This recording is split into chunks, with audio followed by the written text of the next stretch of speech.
Yes, it is true. I assisted in the permanent residence of a Sri Lankan national some months ago. But what people failed to understand was he had been working in Kalgoorlie Boulder for 6 years and already had his eldest daughter studying at a university in Perth. It was a special case, and it reflected the need where certain overseas skills were badly needed in the absence of local experience. I invite senators to use their influence with state governments to encourage the adoption of One Nation's progressive policy for encouraging apprenticeships. That policy is very simple: a 75% wage subsidy in the first year, a 50% wage subsidy in the second year, and a 25% subsidy in the third year. I remind the Senate that Australia cannot function properly unless we also train good people, qualified and competent to task the vital tasks which keep the nation functioning.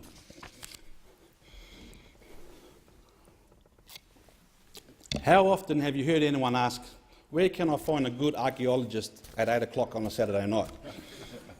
Not many, I would have thought. We have a lot to thank when it comes to tradies. If your air conditioner, fridge and gas heater works, thank a tradie. Most importantly, if your toilet flushes, thank a tradie. If your hair is stylish, thank a tradie. And if your electrical work works in your house properly, thank a sparky. A very welcome trend is that increasing numbers of young women are entering trades which historically have been male-dominated. This can only be a good thing. In case there are Australians who have not thanked tradies enough for their contribution, I want to express my sincere thanks to all the tradies of Australia and all the employers who took them on as apprentices, and all the TAFE teachers who every day share their knowledge. Recently, I called for an end to foreign political donations. I believe this move will help stop political corruption from overseas. But we should also be vigilant and stamp it out on the domestic front. What I've seen in my short term in Parliament is that clearly some forms of corruption are frowned upon, while other occasions we turn a blind eye. This must stop. No matter what the ideology of the political party, it should be Parliament's mantra to expose all forms of corruption across the wide range of industrial sectors. The government wants to clamp down on corruption with the building industry. That's fine. But what about white-collar crime? In recent weeks, I've heard from the outgoing WA Police Commissioner Carl O'Callaghan speak about the violence, sexual abuse and antisocial behaviour in WA's northwest. Commissioner O'Callaghan has called for the extension to the cashless debit card system in the town of Port Hedland, which I support, as well as the implementation of the system to the goldfields. The card operates like an ATM card, quarantines 80% of welfare funding for food and staples, while 20% of the welfare funding can be drawn in as a cash component. I recently met representatives from people in Wyndham and Ceduna who praised the cashless card and described how it made positive impacts on families, tourism and the general vibe in these towns. Contrast this with information I received from the town of Leonora this week, where I was told that less than 60% of the 100 children enrolled in the school attend each day. The community there has introduced breakfast clubs and a range of other measures to ensure children receive their right daily nutrition to be attending in readiness for each school each morning. Leonora is 830 kilometres east of Perth and has called on the federal government to roll out the cashless debit card. Community representatives have told me scrutinising welfare payments under the cashless debit card approach could be beneficial to help lift school attendance and curb antisocial behaviour in these towns. I visited WA Goldfields recently, and community leaders are desperate to have this scheme in their towns.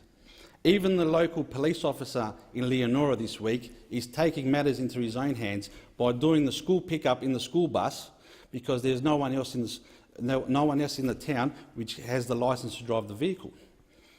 No doubt these communities do whatever they can with what they have, but they need help and they need it fast. We have a world first in the form of this cashless debit card, and we should roll it out better and manage welfare dependency on children to protect our children from violence and abuse. Before I conclude, I want to turn my attention to an issue which is causing several problems across the country. Just like everyone, I enjoy a drink and having a punt on Melbourne Cup Day, or the occasional bet at the casino. But for hundreds of thousands of Australian gamblers, a punt becomes an addiction and turns into a life of ruin.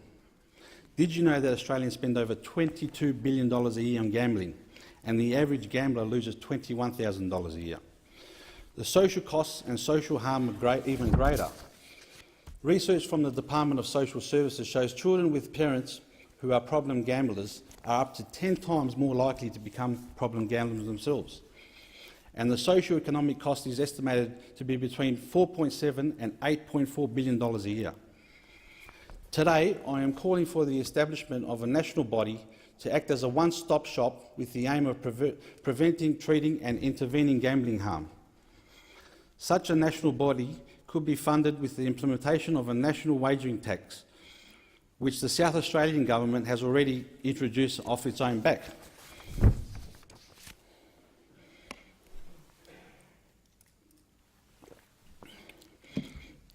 However, a national approach to help prevent, intervene and treat problem gambling could go a long way in minimising the social costs. The imposition of a national wagering tax has been supported by some sectors of the industry, and money generated could be funnelled back into the national framework to counsel and mentor problem gamblers across the continent. Let me stress, I am not anti-gambling.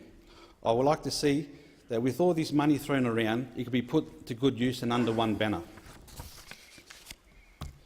Before I sign off, I would like to acknowledge all the victims of domestic violence, and in particular the Australian Brotherhood of Fathers, who have reached out to me on social media in recent days regarding domestic violence and men's suicide.